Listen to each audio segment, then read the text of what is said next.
Greetings.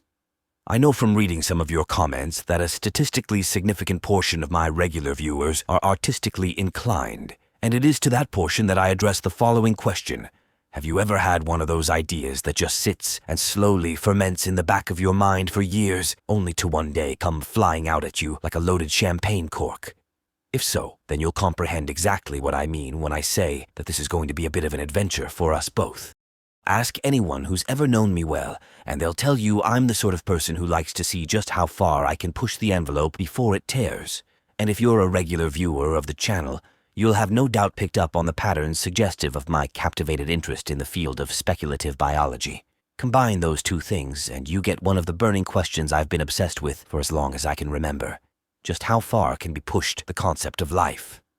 My answer to which I've decided to name Project Outlander, for reasons that should hopefully become apparent as we delve deeper into what makes them tick.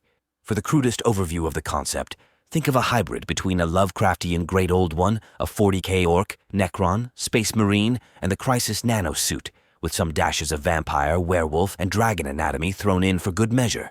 If you're unfamiliar with the nuts and bolts of any of those things, or if you are and just need a refresher course, you'll find links in the description to the YouTube lore videos which originally inspired me, and that break open those worm cans far more expertly than I could and still keep this video at a manageable length.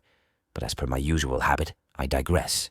Anyway, to answer the question in the title, we must solidly define exactly what we mean by life, which is no small or simple feat, as many a far better educated mind than my own has chiseled away at that same topic for decades, with, as far as I can gather, unsatisfying results at best. So, to the best of my strictly amateur logic, and strictly for my own personal use, I've brewed up a 4-point criteria list for qualifying what does and does not constitute a life form. 1. It must be self-perpetuating, meaning it must have the intrinsic ability and motivation to sustain the fundamental patterns of its being across time. 2. It must be self-maintaining, meaning it must have the intrinsic ability and motivation to recuperate after being damaged, as well as to provide for its own basic care and sustenance. 3. It must be motivationally dynamic, meaning it must have the intrinsic ability and motivation to respond to external stimuli in ways accordant with its needs. And 4. It must be self-propagating, meaning it must have the intrinsic ability and motivation to replicate its own fundamental patterns across its environment. A quick note here just so I don't get 50 comments about it. No, motivation does not require you to have a brain, as it is simply a force or influence which compels a change in something. And with that being said, all of these points together is why a plant, a fungus, an amoeba, a dog, and you and I all count as life, but a car or a computer would not. Even a fully sentient AI, unless it can and does, on regular occasion, reformulate its own data without external prompting, would fall short of my mark. I realize my lines here sound vague and blurry. That is deliberate. Again, hopefully you'll come to understand my madness's method as we go through this. Now, in the interest of not making this a 15-hour marathon, I've decided to break this project down into multiple parts for ease of digestion on your part and for ease of production on mine.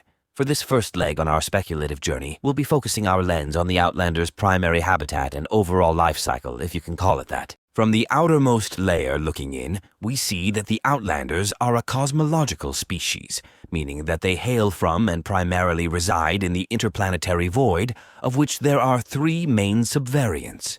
Not to be confused for or conflated with sexes or races, for Outlanders are not DNA-based and do not reproduce sexually, although there are some peculiar caveats we'll cover more when we get around to talking about the Fireborn.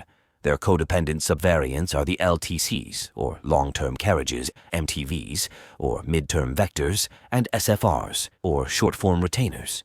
But for the sake of not making you memorize sterile scientific acronyms, I'm going to be referring to these as the Star, Sky, and Fireborn from now on. These delineations primarily denote their purposes and perspectives. All 3 forms are functionally immortal and feature hyper-efficient, omnimorphous bodies made of highly sophisticated supermaterial cells known as andropans, or androgynous panasomes, which can be thought of as like the 40k Necron's living metal necrodermis, or the cryfibril from the Crisis nanosuit, as mentioned before. One of whose most unique characteristics, and the reason for their being called androgynous, are their nigh-limitless permutability, a select sampling of which you can see now on screen.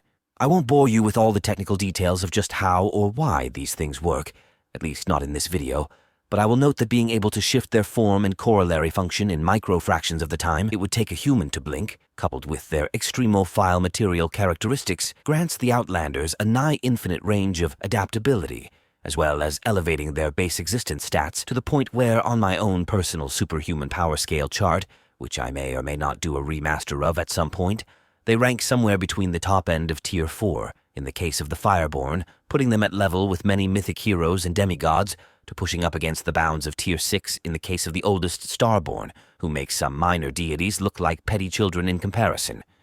The Starborn, which, yes, are the giant spaceships, main role is to preserve the generational continuity between the Skyborn, which, again, are the smaller cephalopodon craft orbiting the planets. Effectively, think of them as a kind of migrating time capsule, and I say migrating because each Starborn will have a constellation of repository worlds it cycles between, typically numbering in the hundreds or even thousands depending on its age and location. When a Starborn locates a world to add to its archival circuit, it will enter the solar system and assume a temporary orbit around its barycenter. From there, it will scan the other orbiting bodies for signs of hospitality. If it finds one, it will launch a Skyborn probe out to search the planet for life.